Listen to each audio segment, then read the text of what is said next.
യേശുവിന്റെ ക്രൂശീകരണവും അടക്കവും. മത്തായി 27, മർക്കോസ് 15, ലൂക്കോസ് 23, യോഹന്നാൻ 19.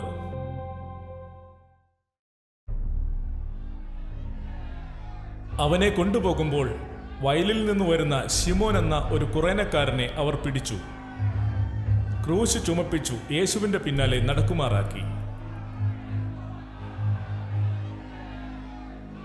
ഒരു വലിയ ജനസമൂഹവും അവനെ ചൊല്ലി വിലപിച്ചു മുറയിടുന്ന അനേകം സ്ത്രീകളും അവന്റെ പിന്നാലെ ചെന്നു.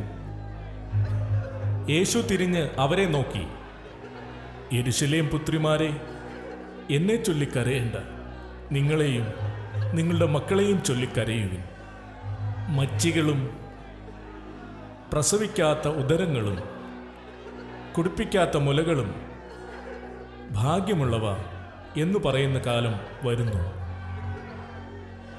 ദുഷ്പ്രവൃത്തിക്കാരായ വേറെ 2 പേരെയും അവനോടുകൂടെ കൊല്ലേണ്ടതിന് കൊണ്ടുപോയി.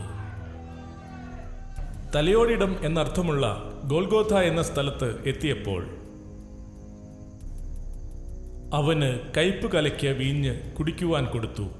അത് രുചിച്ചു നോക്കിയപ്പോൾ അവന് കുടിക്കുവാൻ മനസ്സായില്ല. അവർ അവിടെ അവനെയും ദുഷ്പ്രവൃത്തിക്കാരെയും ഒരുത്തനെ വലത്തും ഒരുത്തനെ ഇടത്തുമായി ക്രൂശിച്ചു. എന്നാൽ യേശു, പിതാവേ, ഇവർ ചെയ്യുന്നത് ഇന്നതെന്ന് അറിയായ്ക കൊണ്ട് ഇവരോട് ക്ഷമിക്കണമേ. പടയാളികൾ യേശുവിനെ ക്രൂശിച്ച ശേഷം അവന്റെ വസ്ത്രമെടുത്ത് ഓരോ പടയാളിക്ക് ഓരോ പങ്കായിട്ട് 4 പങ്കാക്കി. അങ്കിയും എടുത്തു. അങ്കിയോ തുന്നലില്ലാതെ മേൽത്തൊട്ട് അടിയോളവും മുഴുവൻ നെയ്തതായിരുന്നു. അവർ പരസ്പരം പറഞ്ഞു, ഇത് കീറരുത്, ആർക്ക് വരുമെന്ന് ചീട്ടിടുക. എന്റെ വസ്ത്രം അവർ പകുത്തെടുത്തു, എന്റെ അങ്കിക്കായി ചീട്ടിട്ടു എന്നുള്ള തിരുവെഴുത്തിന് ഇതിനാൽ നിവൃത്തി വന്നു. പടയാളികൾ ഇങ്ങനെയൊക്കെയും ചെയ്തു. 3-ാം മണി നേരമായപ്പോൾ അവനെ ക്രൂശിച്ചു. പിലാത്തോസ് ഒരു മേലെഴുത്തും എഴുതി ക്രൂശിന്മേൽ പതിപ്പിച്ചു. അതിൽ, നസ്രയനായ യേശു, യഹൂദന്മാരുടെ രാജാവ്. യേശുവിനെ ക്രൂശിച്ച സ്ഥലം നഗരത്തിന് സമീപമാകിയാൽ അനേകം യഹൂദന്മാർ ഈ മേലെഴുത്ത് വായിച്ചു.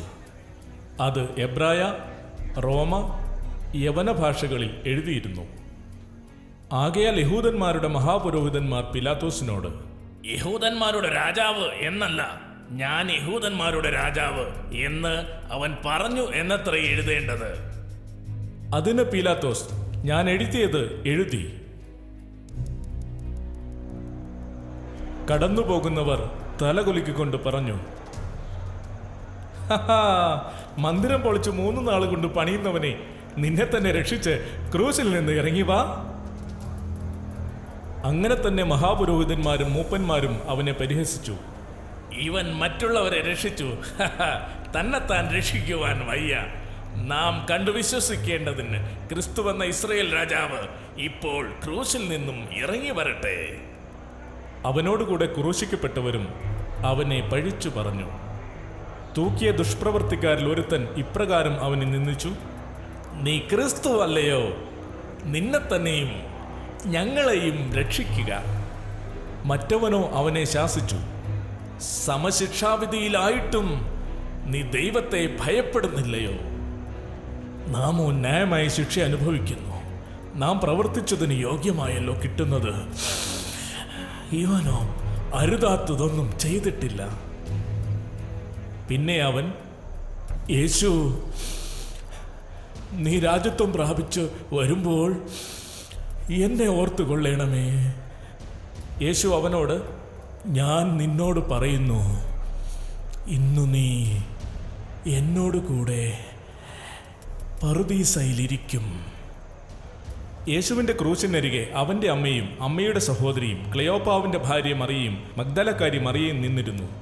യേശു തന്റെ അമ്മയും താൻ സ്നേഹിച്ച ശിഷ്യനും നിൽക്കുന്നത് കണ്ടിട്ട് അമ്മയോട് പറഞ്ഞു, സ്ത്രീയെ, ഇതാ നിന്റെ മകൻ. പിന്നെ ശിഷ്യനോട് പറഞ്ഞു, നോക്കൂ, ഇതാ നിന്റെ അമ്മ. ആ നാഴിക മുതൽ ആ ശിഷ്യൻ അവളെ തൻ്റെ വീട്ടിൽ കൈക്കൊണ്ടു. അതിൻ്റെ ശേഷം സകലവും തികഞ്ഞിരിക്കുന്നു എന്ന് യേശു അറിഞ്ഞിട്ട് തിരുവെഴുത്ത് നിവൃത്തിയാകും വണ്ണം, എനിക്ക് ദാഹിക്കുന്നു. അവിടെ പുളിച്ച വീഞ്ഞ് നിറഞ്ഞ ഒരു പാത്രം വെച്ചിട്ടുണ്ടായിരുന്നു. അവർ ഒരു സ്പോങ് പുളിച്ച വീഞ്ഞ് നിറച്ച് ഈസോപ്പ് തണ്ടിന്മേലാക്കി അവൻ്റെ വായോടടുപ്പിച്ചു. 6 മണി നേരമായപ്പോൾ 9 മണി നേരം വരെ ദേശത്തെല്ലാം ഇരുട്ടുണ്ടായി. 9 മണി നേരത്ത് യേശു നിലവിളിച്ചു, എലോയ് എലോയ് ലമ്മാ ശബക്തനി. എൻ്റെ ദൈവമേ, എൻ്റെ ദൈവമേ, നീ എന്നെ കൈവിട്ടത് എന്ത് എന്നർത്ഥം. അരികെ നിന്നവരിൽ ചിലർ ഇത് കേട്ടിട്ട്, നോക്കൂ, അവൻ ഏലിയാവെ വിളിക്കുന്നു. യേശു ഇങ്ങനെ ഉറക്കെ നിലവിളിച്ചു, പിതാവേ, എൻ്റെ ആത്മാവിനെ തൃക്കൈയിൽ ഏൽപ്പിക്കുന്നു. ഇത് പറഞ്ഞ് പ്രാണനെ വിട്ടു. അപ്പോൾ മന്ദിരത്തിലെ തിരശ്ശീല മേൽത്തൊട്ട് അടിയോളം 2 ചിന്തിപ്പോയി. ഭൂമി കുലുങ്ങി, പാറകൾ പിളർന്നു, കല്ലറകൾ തുറന്നു. നിദ്ര പ്രാപിച്ച വിശുദ്ധന്മാരുടെ ശരീരങ്ങൾ പലതും ഉയർത്തെഴുന്നേറ്റു. അവന്റെ പുനരുത്ഥാനത്തിന്റെ ശേഷം കല്ലറകളെ വിട്ടു വിശുദ്ധ നഗരത്തിൽ ചെന്ന് പലർക്കും പ്രത്യക്ഷമായി. അവന് എതിരെ നിന്ന ശതാധിപൻ അവനിങ്ങനെ പ്രാണനെ വിട്ടത് കണ്ടിട്ട് ഇങ്ങനെ പറഞ്ഞു,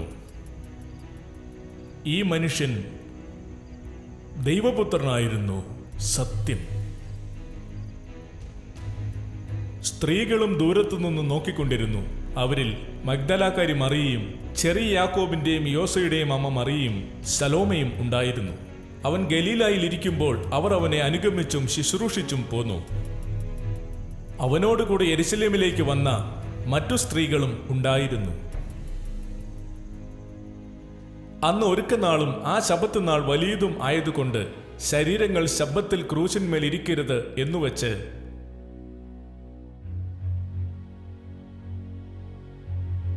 അവരുടെ കാൽ ഒടിച്ച് എടുപ്പിക്കണമെന്ന് യഹൂദന്മാർ പീലാത്തോസിനോട് അപേക്ഷിച്ചു.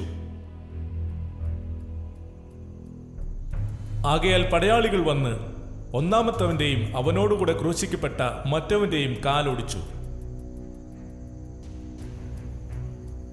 അവർ യേശുവിന്റെ അടുക്കൽ വന്ന് അവൻ മരിച്ചുപോയി എന്ന് കാണുകയാൽ അവന്റെ കാൽ ഒടിച്ചില്ല. എങ്കിലും പടയാളികളിൽ ഒരുത്തൻ കുന്തം കൊണ്ട് അവന്റെ വിലാപ്പുറത്ത് കുത്തി. ഉടനെ രക്തവും വെള്ളവും പുറപ്പെട്ടു. അവന്റെ ഒരസ്ഥിയും ഒടിഞ്ഞു പോകയില്ല എന്നുള്ള തിരുവെഴുത്ത് നിവൃത്തിയാകേണ്ടതിന് ഇത് സംഭവിച്ചു.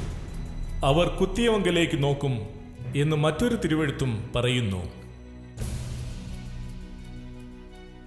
വൈകുന്നേരമായപ്പോൾ ശബ്ബത്തിന്റെ തലേനാളായ ഒരുക്കനാളാകൊണ്ട് ശ്രേഷ്ഠമന്ത്രിയും ദൈവരാജ്യത്തെ കാത്തിരുന്നവനുമായ അരിമഥ്യയിലെ യോസേഫ് വന്ന് ധൈര്യത്തോടെ പീലാത്തോസിന്റെ അടുക്കൽ ചെന്ന് യേശുവിന്റെ ശരീരം ചോദിച്ചു. അവൻ മരിച്ചു കഴിഞ്ഞുവോ എന്ന് പീലാത്തോസ് ആശ്ചര്യത്തോടെ ശതാധിപനെ വിളിച്ചു. അവൻ മരിച്ചിട്ട് ഒട്ടുനേരമായോ എന്ന് ശതാധിപനോട് വസ്തുത ചോദിച്ചറിഞ്ഞിട്ട് ഉടൽ യോസെഫിന് നൽകി. ആദ്യം രാത്രിയിൽ അവന്റെ അടുക്കൽ വന്ന നിക്കോദോമസും വന്നു. ഏകദേശം 100 റാത്തൽ മൂറും അകിലും കൊണ്ടുള്ള ഒരു കൂട്ട് കൊണ്ടുവന്നു. അവർ അവന്റെ ശരീരമെടുത്ത് യഹൂദന്മാർ ശവം അടക്കുന്ന മര്യാദ പ്രകാരം അതിനെ സുഗന്ധവർഗത്തോടുകൂടെ ശീല പൊതിഞ്ഞു കെട്ടി. അവനെ ക്രൂശിച്ച സ്ഥലത്തു തന്നെ ഒരു തോട്ടവും ആ തോട്ടത്തിൽ മുമ്പേ ആരെയും വെച്ചിട്ടില്ലാത്ത പുതിയൊരു കല്ലറയും ഉണ്ടായിരുന്നു. ആ കല്ലറ സമീപമായതുകൊണ്ട് അവർ യഹൂദന്മാരുടെ ഒരുക്കനാൾ നിമിത്തം യേശുവിനെ അവിടെ വെച്ചു. അവനെ വച്ചയിടം മഗ്ദലക്കാരി മറിയയും യോസയുടെ അമ്മ മറിയയും നോക്കിക്കണ്ടു. ഗലീലായിൽ നിന്ന് അവനോടുകൂടെ പോന്ന സ്ത്രീകളും പിന്നാലെ ചെന്നു കല്ലറയും അവന്റെ ശരീരം വെച്ച വിധവും കണ്ടിട്ട് മടങ്ങിപ്പോയി സുഗന്ധവർഗവും പരിമള തൈലവും ഒരുക്കി കൽപ്പനയനുസരിച്ച് ശബ്ബത്തിൽ സ്വസ്ഥമായിരുന്നു. ഒരുക്കനാളിന്റെ പിറ്റേ ദിവസം മഹാപുരോഹിതന്മാരും പരീശന്മാരും പിലാത്തോസിന്റെ അടുക്കൽ ചെന്നുകൂടി. അവർ പറഞ്ഞു, യജമാനനെ, ആ ചതിയൻ ജീവനോടിരിക്കുമ്പോൾ 3 നാൾ കഴിഞ്ഞിട്ട് ഞാൻ ഉയർത്തെഴുന്നേൽക്കും എന്നു പറഞ്ഞ പ്രകാരം ഞങ്ങൾക്ക് ഓർമ്മ വന്നു. അതുകൊണ്ട് അവന്റെ ശിഷ്യന്മാർ അവനെ മോഷ്ടിച്ചിട്ട് അവൻ മരിച്ചവരുടെ ഇടയിൽ നിന്ന് ഉയർത്തെഴുന്നേറ്റു എന്ന് ജനത്തോട് പറയുകയും ഒടുവിലത്തെ ചതിവ് മുമ്പത്തേതിലും വിഷമമായി തീരുകയും ചെയ്യാതിരിക്കേണ്ടതിന് 3-ാം നാൾ വരെ കല്ലറ ഉറപ്പാക്കുവാൻ കൽപ്പിക്കാം. പിലാത്തോസ് അവരോട്, കാവൽക്കൂട്ടത്തെ തരാം, പോയി നിങ്ങളാൽ ആവുന്നിടത്തോളം ഉറപ്പുവരുത്തുവേൻ. അവർ ചെന്നു കല്ലിന് മുദ്ര വച്ചു, കാവൽക്കൂട്ടത്തെ നിർത്തി കല്ലറ ഉറപ്പാക്കി.